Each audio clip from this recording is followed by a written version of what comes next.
bab 13, keintiman, inti dari keselamatan. Yohanes 3 ayat 16, karena begitu besar kasih Allah akan dunia ini sehingga ia telah mengaruniakan anaknya yang tunggal supaya setiap orang yang percaya kepadanya tidak binasa, melainkan beroleh hidup yang kekal. Kebanyakan orang Kristen sudah tidak asing dengan Yohanes 3 ayat 16 sehingga mereka tidak benar-benar mengetahui apa yang dikatakan. Ayat ini sering digunakan untuk menyatakan bahwa Tuhan datang dan mengampuni dosa-dosamu supaya kau bisa dilahirkan kembali dan luput dari neraka. Namun pandangan yang lebih teliti menyatakan bahwa tidak binasa sebenarnya bukanlah tujuan keselamatan, melainkan hidup yang kekal. Sayangnya, hidup yang kekal bagi kebanyakan orang hanyalah klise keagamaan yang berarti hidup selamanya di surga. Namun, hidup yang kekal sebenarnya dimulai ketika Anda dilahirkan kembali. Yohanes 3 ayat 36. Ini adalah realita masa sekarang, bukan masa yang akan datang. Jika Anda adalah orang percaya, hidup kekal yang kekal adalah sekarang. Pengetahuan tentang keintiman pribadi. Apa itu hidup kekal? Yesus sang penulisnya mendefinisikannya di Yohanes 17 ayat 3. Inilah hidup yang kekal itu, yaitu bahwa mereka mengenal Engkau satu-satunya Allah yang benar dan mengenal Yesus Kristus yang telah Engkau utus. Hidup yang kekal adalah mengenal Allah Bapa dan anaknya Yesus Kristus. Mengenal dalam bahasa aslinya berbicara tentang pengetahuan yang pribadi, intim, dan berdasarkan pengalaman. Itu tidak sekedar mengacu pada sekedar tahu tentang, yaitu ketika Anda bisa menggambarkan fakta tertentu mengenai sesuatu atau seseorang, seperti mengetahui nama orang terkenal, dari mana mereka berasal, warna rambut mereka, tanpa pernah bertemu mereka muka dengan muka. Mengenal di dalam Yohanes 17 ayat 3 adalah pengetahuan dalam pengertian Alkitabiah, dalam Kejadian 4 ayat 1, Adam bersetubuh, versi Inggris New, yang artinya mengenal, dengan Hawa istrinya, yang kemudian mengandung dan melahirkan seorang anak. Ini adalah yang paling intim dari semua hubungan. Yesus Kristus mati untuk menghasilkan pengenalan akan Dia dan Bapa secara intim sekarang di dalam hidup ini, bukan hanya nanti pada masa yang akan datang di sorga. Ini adalah tujuan keselamatan. Gereja telah membuat murah, melemahkan dan memotong inti dari Injil dengan mengkhotbahkan bertobatlah atau terbakar dan hindari neraka, lahir barulah. Memang benar bahwa mereka yang tidak menerima Kristus akan masuk neraka. Itu saja merupakan alasan yang cukup untuk mengorbankan hidup kita dalam penginjilan yang agresif. Namun bukan ini yang dinyatakan Alkitab sebagai tujuan Injil yang sebenarnya. Yesus memberikan hidupnya supaya Anda dan saya bisa mengenal Dia secara intim, dekat, dan pribadi. Jika yang Anda terima hanyalah pengampunan dosa supaya Anda tidak akan masuk neraka, maka Anda belum mengalami tujuan keselamatan yang sebenarnya. Meskipun tidak masuk neraka adalah manfaat yang luar biasa, bukan ini inti dari Injil. Jika Anda hanya menerima pengampunan dosa, Anda kehilangan tujuan utama dari keselamatan. Keselamatan yang seutuhnya adalah kemampuan menjadi begitu intim dengan Tuhan, sehingga Ia menjadi sahabat terbaik Anda. Ia adalah pribadi paling dekat dengan Anda, lebih nyata bahkan dibandingkan pasangan dan anak-anak Anda. Jika Anda belum mengalami jenis hubungan ini dengan Tuhan, Anda kehilangan apa yang merupakan hidup kekal. Dosa bukanlah tujuan kedatangan Kristus. Dosa hanyalah penghalang di antara manusia dan Tuhan. Yesus membawa dosa kita ke salib dan untuk selamanya menyingkirkan penghalang itu. Namun tujuan utamanya bukanlah mengatasi dosa, melainkan memulihkan kita ke dalam hubungan yang dekat, pribadi, dan intim dengan Tuhan. Yesus datang untuk memberikan kehidupan kekal. Singa yang lapar dan tiang pancang yang menyala. Alasan gereja abad pertama memperoleh hasil yang jauh lebih baik dibandingkan gereja abad ini adalah karena mereka mengalami hidup yang kekal. Tanpa pertolongan media modern, kelompok rakyat jelata yang kebanyakan terdiri dari hamba-hamba yang tidak berpendidikan ini berhasil mengubah dunia. Injil menyebar cepat sekali ke seluruh dunia yang dikenal karena kesaksian mereka yang agresif selama 30 tahun pertama. Apa yang menyebabkan pengaruh lebih besar ini?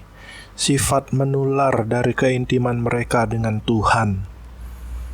Ketika saya berusia 18 tahun, ibu saya mengajak saya ke Roma. Saya melihat katakomba, stadion besar, dan Sirkus Maximus. Di Sirkus Maximus, orang Roma membunuh orang-orang dengan membakar mereka di tiang pancang atau melempar mereka kepada singa-singa lapar. Karena mereka begitu membenci orang Kristen, mereka juga akan menajiskan kuburan mereka. Itulah sebabnya banyak orang percaya membawa jenazah dan menguburkan mereka di lorong bawah tanah yang disebut katakomba.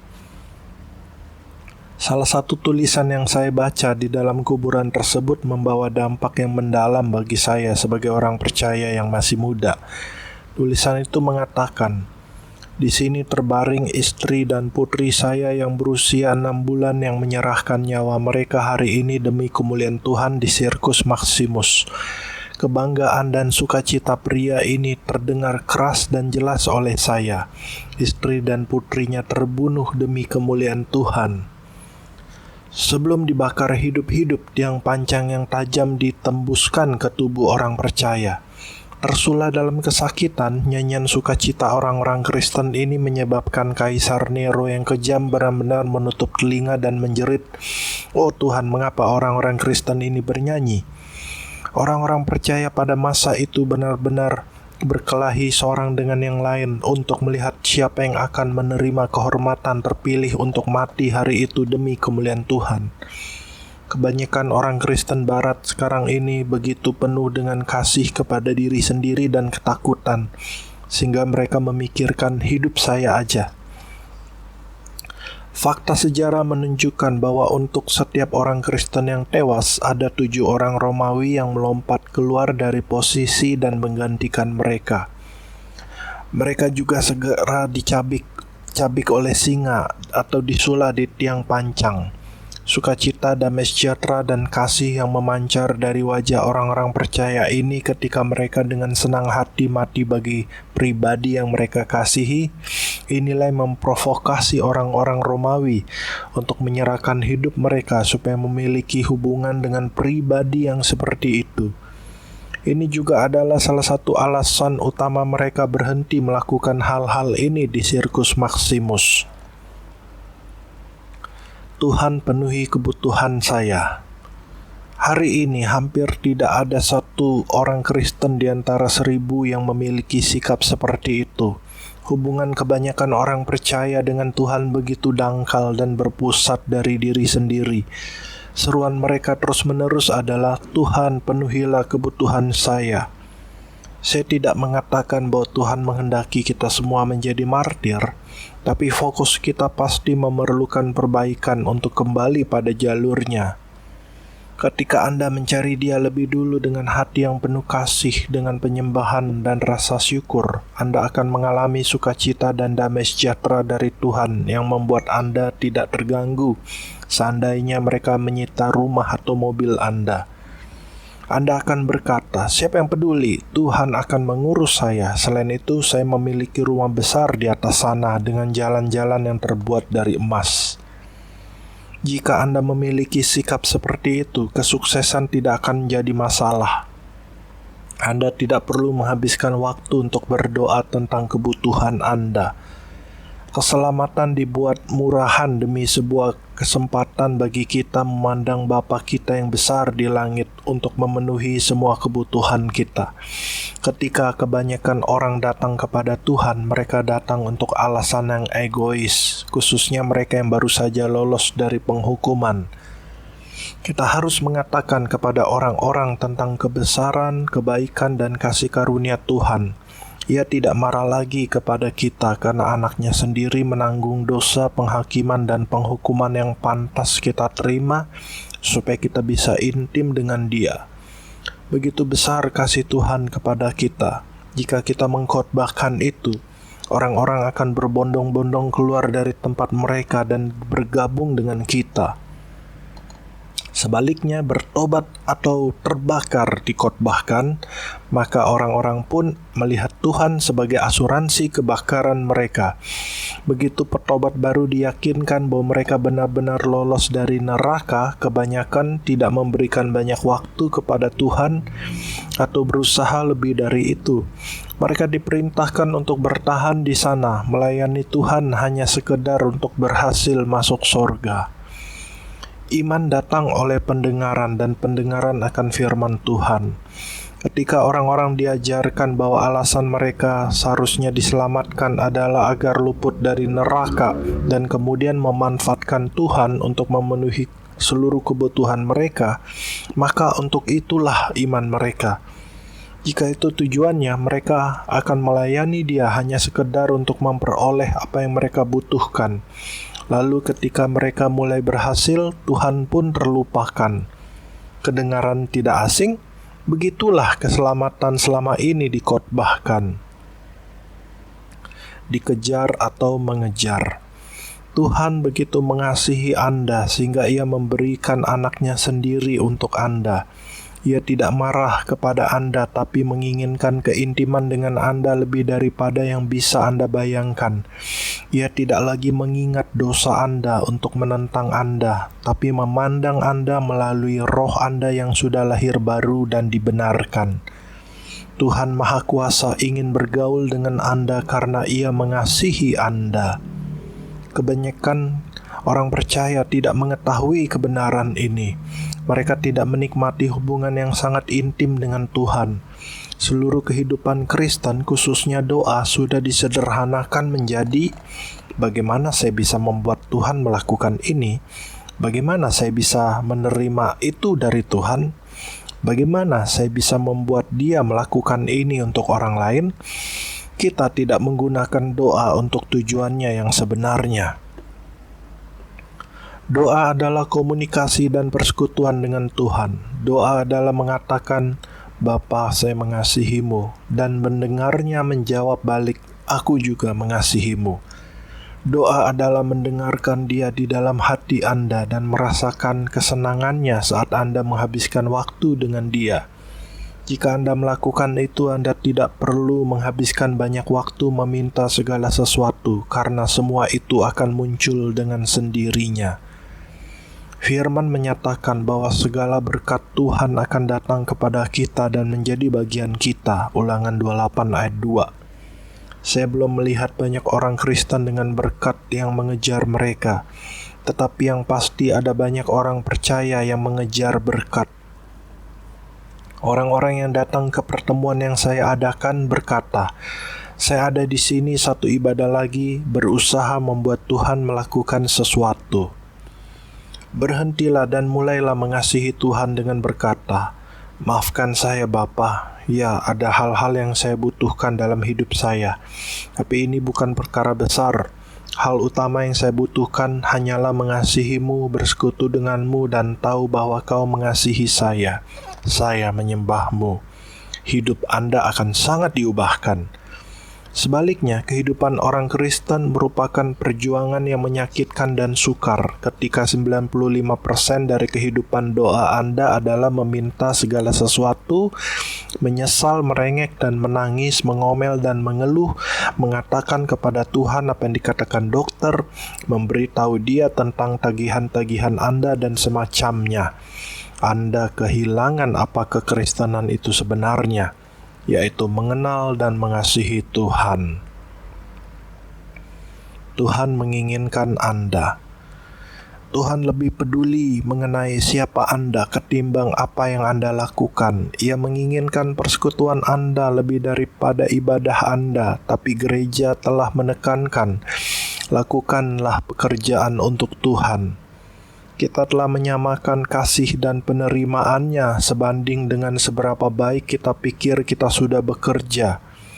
Kita telah menjadi manusia pekerja dan bukan manusia apa adanya. Kita merasa wajib dan terikat oleh tugas untuk melayani Dia karena kita merasa berutang kepada Tuhan.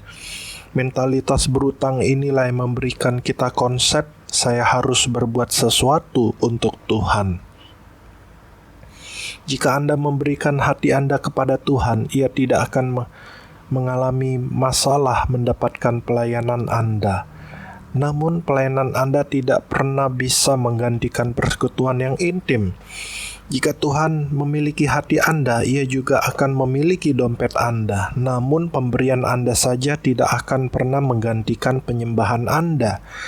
Yang Tuhan inginkan adalah Anda.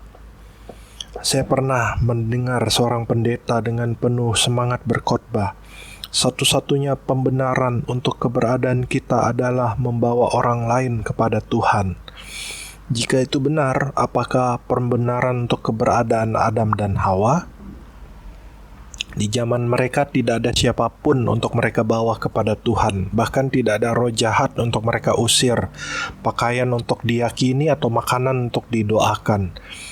Berikanlah kami makanan kami hari ini secukupnya, tidak berlaku karena iklimnya sempurna dan persediaan melimpah. Dalam kurung Matius 6 ayat 11. Mereka juga tidak berdoa untuk menerima kesembuhan bagi hati mereka yang hancur, kenangan yang menyakitkan, atau keluarga yang tidak berfungsi. Adam dan Hawa tidak memiliki semua hal ini yang memenuhi seluruh kekristenan kita, tapi mereka bertemu dengan Tuhan setiap hari dalam kesejukan petang untuk bercengkrama dengan Dia. Wahyu 4 ayat 11. Ya Tuhan dan Allah kami, Engkau layak menerima puji-pujian dan hormat dan kuasa, sebab Engkau telah menciptakan segala sesuatu, dan oleh karena kehendak-Mu semuanya itu ada dan diciptakan. Anda diciptakan karena kehendak Tuhan. Ia mengasihi Anda dan ingin memperlihatkan kepada Anda betapa Ia mengasihi Anda, supaya Anda pun bisa berkata, "Saya juga mengasihimu." Untuk itulah Tuhan menciptakan Anda, bukan hanya untuk melakukan sesuatu. Memang benar Ia ingin segala sesuatu dilakukan, tapi pelayanan Anda adalah produk sampingan dari hubungan Anda yang intim dengan Dia. Banyak ayat menyatakan ketidaksenangan Tuhan ketika kita memberi Dia pelayanan kita tapi tidak hati kita. Persembahanmu adalah kejijikan bagiku, aku tidak tahan, enyahlah. Ini adalah hal-hal yang Tuhan sudah perintahkan untuk dilakukan, tapi baunya busuk karena umatnya telah berusaha menggantikan hati mereka dengan korban persembahan. Itu sama sekali tidak ada gunanya.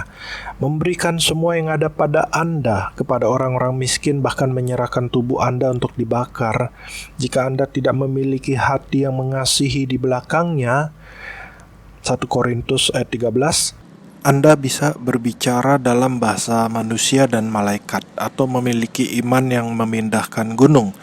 Tapi jika hati Anda tidak bersatu dengan Tuhan, itu semua sama sekali tidak ada gunanya. Kita belum mengerti betapa besar Tuhan menginginkan kita. Ia jauh lebih merindukan Anda daripada pelayanan Anda. Tujuan hidup. Setelah mendengar saya menyampaikan pesan ini di radio lebih dari 25 tahun yang lalu, seorang wanita di penjara mengirimkan surat yang bernoda air mata ini kepada saya. Andrew yang baik, saya dijatuhi hukuman mati karena melakukan pembunuhan. Sejak melakukan kejahatan ini, saya sudah lahir baru dan dipenuhi roh. Saya hidup dalam kurungan sendirian tanpa siapapun untuk diajak berbicara. Mereka menyodorkan makanan saya lewat bawah pintu dan saya tidak pernah meninggalkan sel saya. Saya sudah menghabiskan waktu bertahun-tahun dan memohon kepada Tuhan agar mencabut nyawa saya, berkata, "Tolong biarkan saja saya mati dan pulang." Seumur hidup saya hanya menjadi masalah. Saya memalukan keluarga saya dan menghancurkan pernikahan saya. Anak-anak saya sendiri malu dan menolak bertemu saya. Tidak hanya itu, saya sudah membunuh seseorang dan menyakiti keluarga mereka. Meskipun saya sudah lahir baru sekarang dan mengasihi Tuhan, saya masih menjadi beban bagi para pembayar pajak. Untuk sekian lama saya melihat bahwa akan lebih baik jika lintah ini mati dan pergi. Kepada siapa saya bisa bersaksi? Tidak ada penjaga atau tahanan lain di sini. Saya benar-benar tidak memiliki tujuan. Lalu saya mendengar ajaran Anda di radio. Untuk pertama kalinya dalam hidup saya mengerti bahwa saya dilahirkan kembali karena Tuhan mengasihi saya. Saya benar-benar bisa memberkati dan melayani Dia dengan mengatakan, "Bapa, saya mengasihimu. Sekarang saya memiliki tujuan hidup." Untuk pertama kalinya dalam hidup saya bebas. Saya lebih bebas di dalam sel penjara ini daripada yang pernah saya pikirkan. Wanita di dalam kurungan ini mengalami kebebasan yang lebih besar dibanding kebanyakan orang yang tidak berada di penjara manapun hanya karena ia menemukan hidup yang kekal adalah tentang mengenal Tuhan secara intim. Ketika Anda intim dengan Tuhan, Ia diberkati dan Anda berubah. Anda diinfus dengan kestabilan dan kekuatan. Bukannya jatuh berantakan akibat hal yang paling kecil, Anda bisa dengan berani dan jujur mengatakan, "Apapun datanglah, saya akan berhasil karena Tuhan mengasihi saya." Jika ini tidak menggambarkan kehidupan kekristenan Anda, maka inilah waktunya untuk mengubah fokus utama Anda dalam berdoa dari mendapatkan kebutuhan Anda terpenuhi menjadi mengasihi dan menyembah Tuhan. Bab 14. Kau ayah yang baik. Mazmur 103 ayat 1. Pujilah Tuhan hai jiwaku, pujilah namanya yang kudus hai segenap batinku. Sekedar mengucapkan kata-kata pujilah Tuhan tidak berarti memberkati Tuhan. Seorang pelayan minuman yang menyembah berhala di Las Vegas mengalami kelahiran baru dan mulai mendengar orang-orang berbicara tentang baptisan Roh Kudus. Ia bertanya, "Apa itu?" Mereka menggambarkannya sebagai dipenuhi dengan kuasa Tuhan dan kemudian berbicara dalam bahasa roh. Kedengarannya baik untuk saya. Bagaimana saya mendapatkannya? Mereka memberitahu dia, "Mintalah saja dan kemudian mulailah berkati Tuhan." Jadi ia pulang ke rumah dengan mengetahui hanya sedikit ini. Karena ini adalah baptisan, ia mengisi bak mandinya dengan air dan menyalakan lilin di seluruh ruangan. Dari bak mandi ia meminta baptisan Roh Kudus dan mulai berkata, "Terpujilah Tuhan, terpujilah Tuhan." Begitulah cara ia memahami apa yang mereka telah katakan kepadanya untuk ia lakukan. Ia berpikir bahwa yang dimaksud dengan memberkati Tuhan adalah dengan secara sederhana mengulangi kata-kata khusus itu. Tuhan menghormati imannya yang seperti anak-anak dan memberinya bahasa doa yang benar-benar baru di dalam kamar mandi hari itu. Namun ada jauh lebih banyak untuk memberkati Tuhan daripada sekedar mengucapkan kata-kata itu.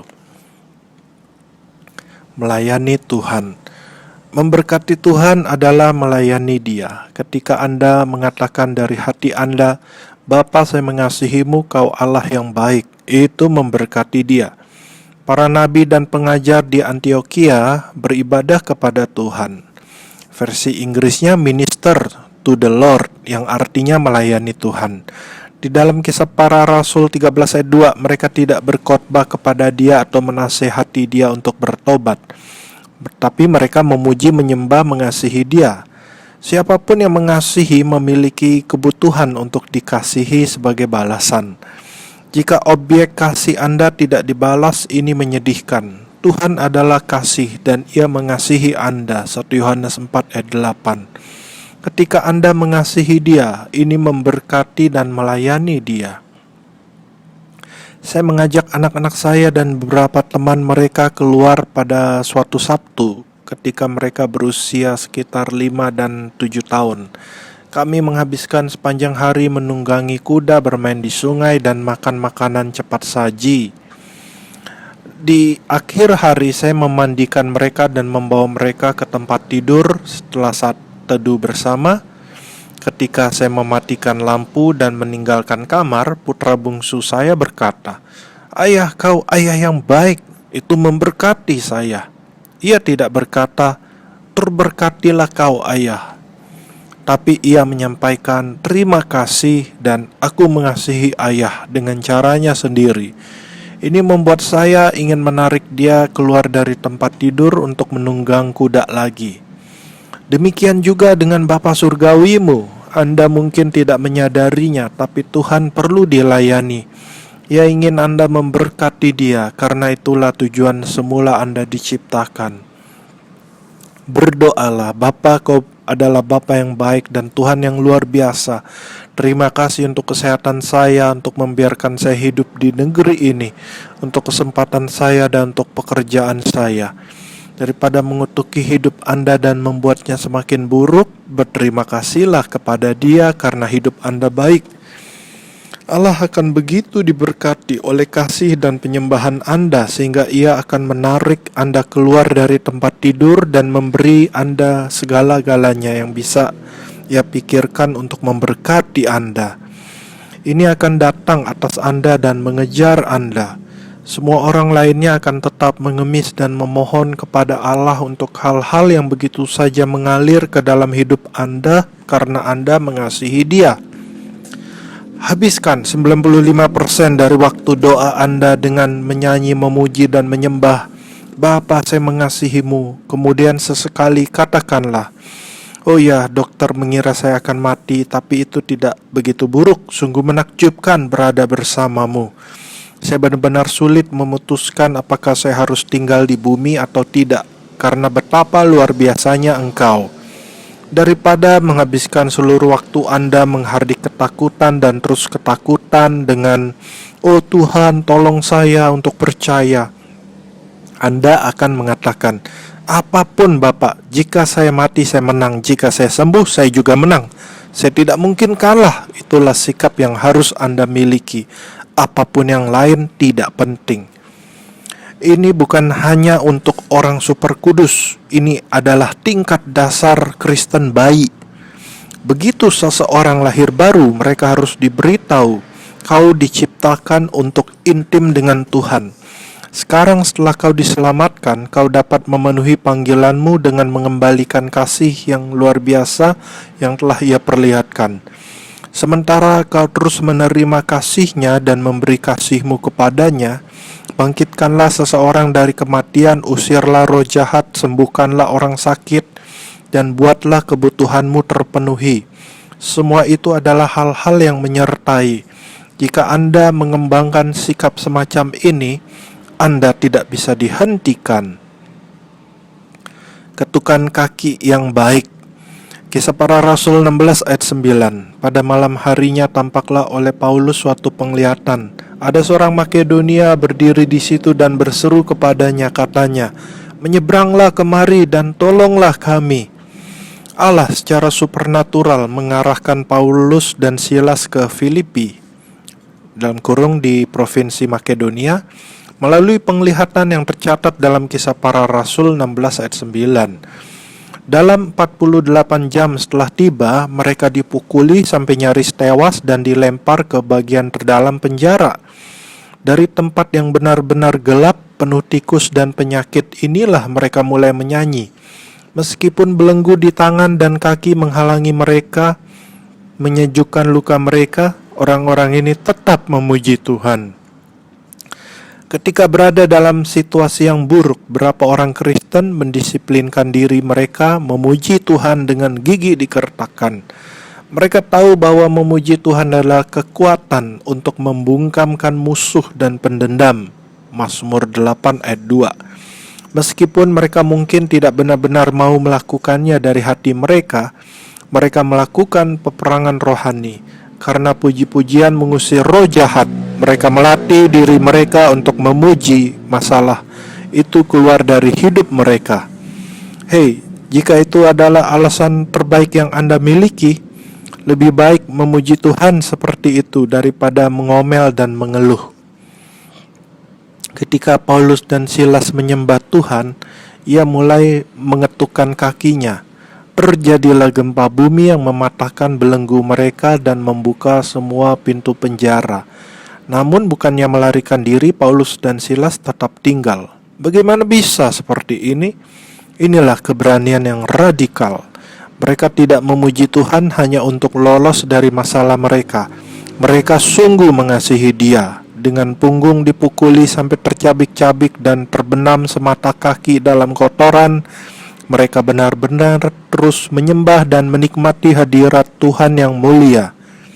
Kebanyakan orang Kristen hari ini pasti akan lari dari penjara begitu ada kesempatan. Kita tidak mengasihi Tuhan seperti Paulus dan Silas. Pada kesempatan lain, murid-murid meninggalkan sidang mahkamah agama dengan gembira setelah dipukuli sambil mengucap syukur kepada Tuhan dan memuji Dia karena telah dianggap layak menderita penghinaan oleh karena namanya. Kisah Para Rasul 5 ayat 41. Petrus disalibkan terbalik karena imannya. Ia merasa dirinya tidak layak digantung dalam posisi yang sama dengan Yesus. Kita mengasihi diri dan berpikir tentang kehilangan kita sendiri demikian, sehingga kita tidak akan peduli mengenai orang lain.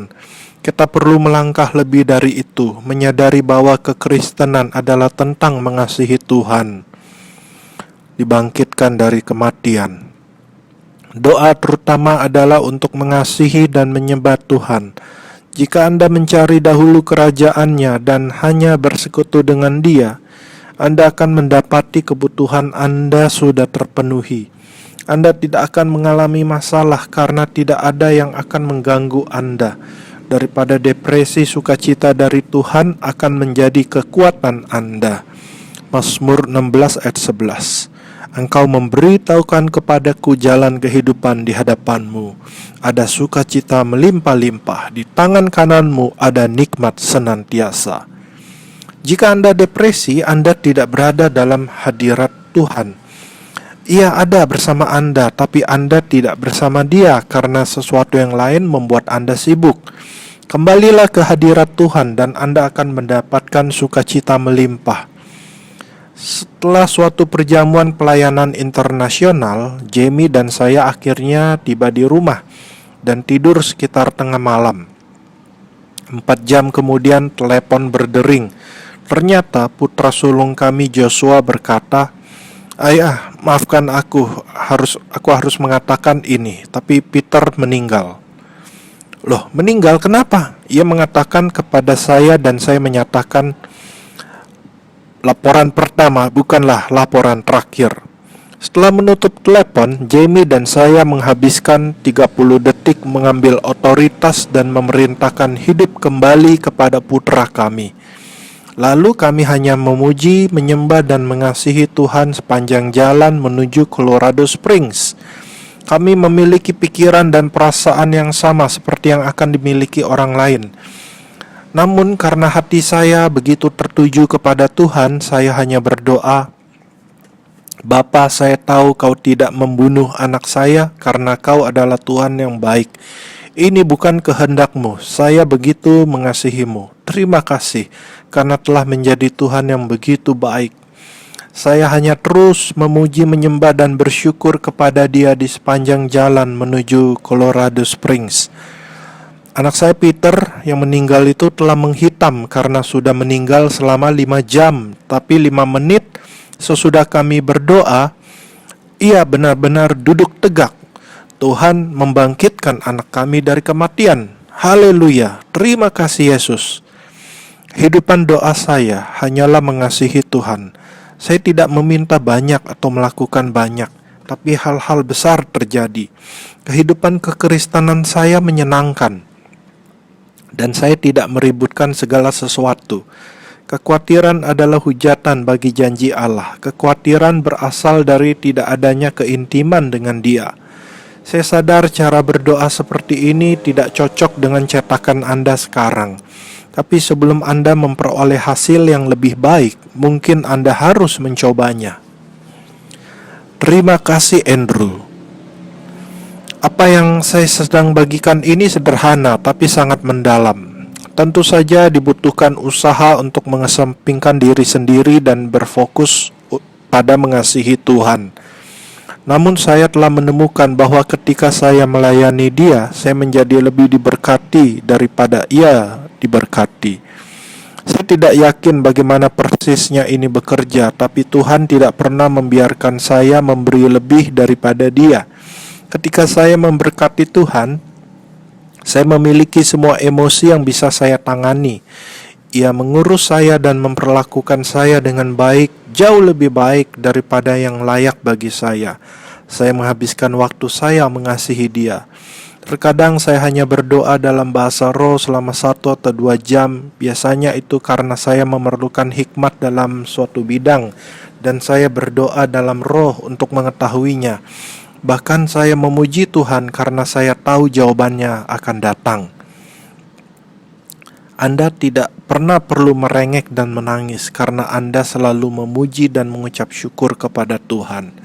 Janganlah hendaknya kamu khawatir tentang apapun juga, tapi nyatakanlah dalam segala hal keinginanmu kepada Allah dalam doa dan permohonan dengan ucapan syukur. Filipi 4 ayat 6. Pendekatan ini terhadap doa menciutkan masalah menjadi begitu kecil sehingga benar-benar bukan masalah besar. Biasanya pesan semacam ini tidak membuat banyak buku terjual. Jika saya memiliki satu lagi buku berjudul 7 langkah untuk membuat Tuhan berbuat sesuatu, semua orang akan membelinya, karena itulah sebenarnya yang mereka ingin ketahui. Namun hasil terbaik datang dari mengasihi, bersyukur, memuji, memberkati, dan menyembah Tuhan sebagai prioritas tertinggi di dalam hidup. Ini artinya terus berkomunikasi dengan Dia sepanjang hari. Tidak ada yang ditawarkan dunia yang bisa dibandingkan dengan mengalami kesenangan dari Tuhan. Saya ingat duduk bersama Jamie sesudah pertemuan Catherine Kuhlman. Kami adalah 2 orang terakhir di sana, tapi kami benar-benar tidak bisa bangkit dan berjalan keluar karena hadiratnya. Kehidupan orang-orang telah diubahkan secara ajaib, baik secara jasmani maupun emosi, tepat di depan mata saya. Orang-orang yang terluka telah dijamah oleh Tuhan yang hidup, mengasihi dan menyembuhkan. Saya benar-benar takjub. Saya telah takjub seperti itu berkali-kali sejak saat itu. Sewaktu berkendara pulang ke motel, setelah salah satu pertemuan, saya ingat bersyukur kepada Tuhan karena betapa menakjubkannya Dia, dan cara Dia telah bergerak melalui saya untuk menjamah hidup orang-orang.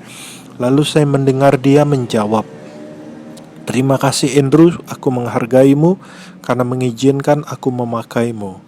Itu memberkati saya. Anda mungkin berpikir, Tuhan tidak akan pernah mengatakan sesuatu seperti itu.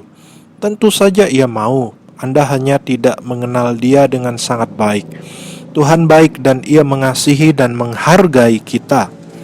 Siap untuk berubah? Tuhan tidak hanya mengasihi Anda, Ia juga menyukai Anda. Anda mungkin belum pernah mendengar Dia mengatakan itu sebelumnya, tapi itu benar. Ia bukan hanya pencipta Anda yang merasa wajib menyediakan keselamatan. Tuhan menghargai Anda.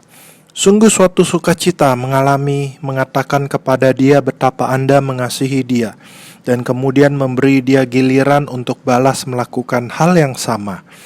Seluruh kehidupan doa Anda akan diubahkan jika Anda mendapatkan inti dari apa yang saya komunikasikan di sini.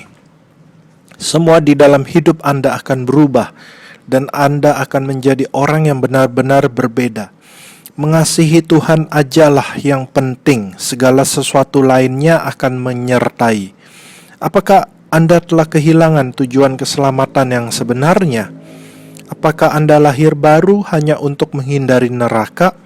Apakah Anda benar-benar mengerti kasih Allah dan kerinduannya akan keintiman? Tentu Anda mengatakan, terima kasih sesekali. Tapi memuji dan menyembah Tuhan bukanlah yang Anda gunakan sebagai yang utama dalam doa. Fokus Anda ada pada suatu yang lain. Teman, jika ini adalah Anda, maka Anda perlu bertobat dan lanjut menerima tujuan keselamatan yang sebenarnya. Anda perlu mulai mengasihi dan menyembah Tuhan. Semua orang bisa lebih mengasihi Tuhan, tetapi apakah Anda pernah menjadikan ini komitmen hati Anda? Apakah Anda terutama mendedikasikan diri dan doa Anda agar kebutuhan Anda sendiri terpenuhi? Mungkin terkadang Anda juga berdoa untuk orang lain, tapi sebenarnya Anda tidak mengasihi Tuhan dengan cara ini. Apakah itu adalah Anda? Apakah Anda siap berubah? 2 Timotius 1 ayat 12. Aku tahu kepada siapa aku percaya dan aku yakin bahwa Dia berkuasa memeliharakan apa yang telah dipercayakannya kepadaku hingga pada hari Tuhan. Tuhan sudah berjanji untuk memelihara apa yang Anda telah komitmenkan. Tanpa komitmen berarti tanpa pemeliharaan. Tapi Andrew, saya tidak yakin bisa memenuhi ini. Jangan khawatir, Anda memang tidak bisa. Anda terkadang gagal, tapi jika Anda membuat komitmen tersebut, Tuhan setia mengingatkan Anda. Penting untuk Anda menyediakan waktu sejenak merendahkan diri dan meresponi. Saya mendorong Anda untuk melakukannya sekarang, sebelum melanjutkan ke bab berikutnya, atau melakukan sesuatu yang lain. Roh Kudus sedang berurusan dengan Anda. Sekarang adalah waktunya untuk tunduk dan mengatakan, "Ya Tuhan, percayalah Anda akan begitu gembira sudah melakukannya."